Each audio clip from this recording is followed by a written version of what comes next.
आज जित आपके द्वारा अगर सही प्रकार से रोटी बनाई जाती और आप अपने परिवार को सही प्रकार का अन्न खिलाते, सही तरह से पानी पिलाते, तो महाराज हमारे बड़ों ने कहा जैसा खाएगा अन्न वैसा बनेगा मन, उसे वैसा मिलेगा धन, है ना। क्योंकि कोई भी चीज मन और बुद्धि के द्वारा की जाती है। मन जो कहता वो करते हो, अगर सही बुद्धि से कर लिया तो उसमें सफलता प्राप्त होती है। वरना कभी कभी मन के द्वारा कहने पर बुद्धि का प्रयोग न करके बिना बुद्धि के आप कर जाओगे तो नुकसान भी बहुत होता है।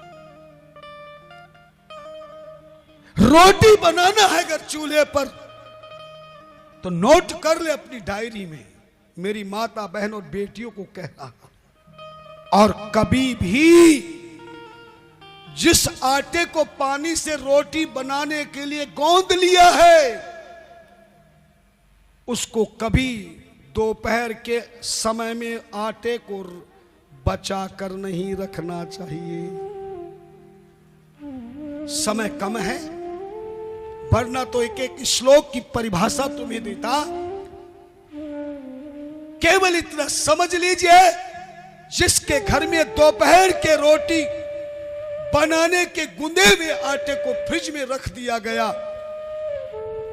और सायंकाल या बाद में कहीं रोटी बनाने लगे तो हमारे इसको पिंड कहा जाता है। आदमी जब मरता है तो उसे जाते समय पिंडदान किया जाता है। 10वें के दिन पिंडदान किया जाता है, वो यही आटे का बनता है। तुम्हारा गेहूं का आटा है, उसका जौ का आटा है। पहला नियम, जिंदगी में उतना ही आटा अपने घर में लगाए और तभी लगाए जब भोजन बनाना शुरू कर दो। आज तो महाराज आटा लगा हुआ, जो आ रहा उसको खिला रहे हैं, जो आ रहा उसको खिला रहे। रोटियां एक बार बननी चाहिए, पहली रोटी छोटी आकार की और आखिरी जो आटे की रोटी हो वो खाने वाली रोटी के आकार से बड़ी होनी चाहिए। सच मानो, अब मेरी बात सही होगी कि ऐसी रोटी बनाती हो क्या? पहली रोटी को नहीं खाना चाहिए और आखिरी रोटी को भी नहीं खाना चाहिए।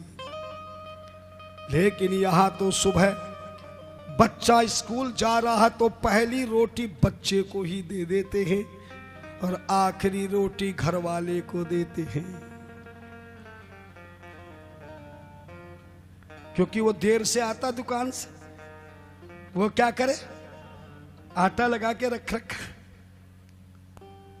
पहली रोटी गऊ को खिलाने चाहिए, गऊ के भाग्य की वो रोटी है।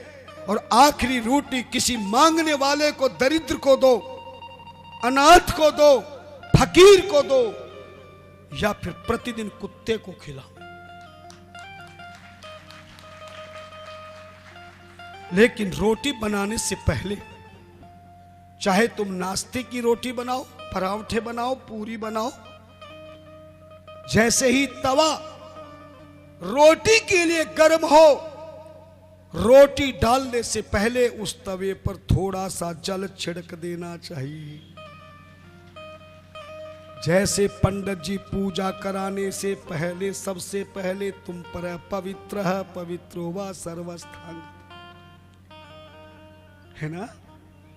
थोड़ा सा जल डालें, छोटे आकार की रोटी बनावे और पहली रोटी बनने के बाद दूसरी रोटी तवे पे तब डालें जब उस पहली रोटी में से अग्नि को भोग लगा दें।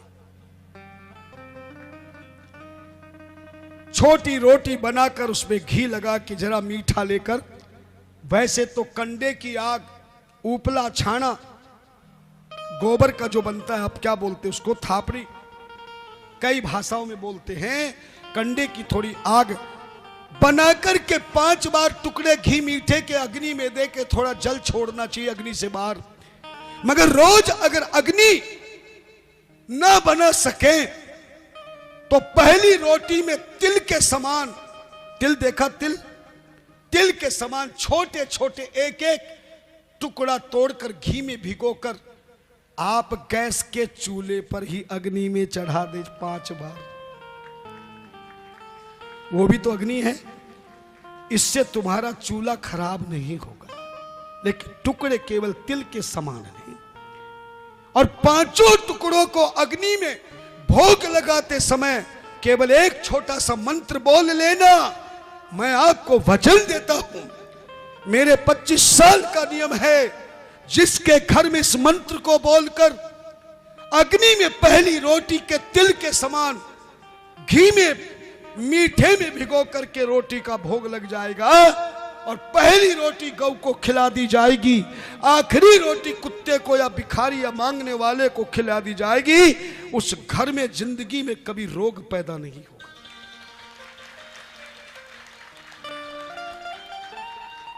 छोटे छोटे टुकड़े लेकर के अग्नि में डालते समय केवल ये मंत्र बोले, जिस मंत्र को आप जानते हैं मगर आज तक किसी ने बताया नहीं, समझाया नहीं।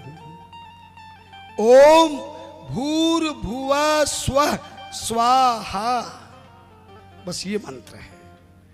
क्या मंत्र है? ओम भूर्भुवः स्वः स्वाहा। बोल सकते हैं ना?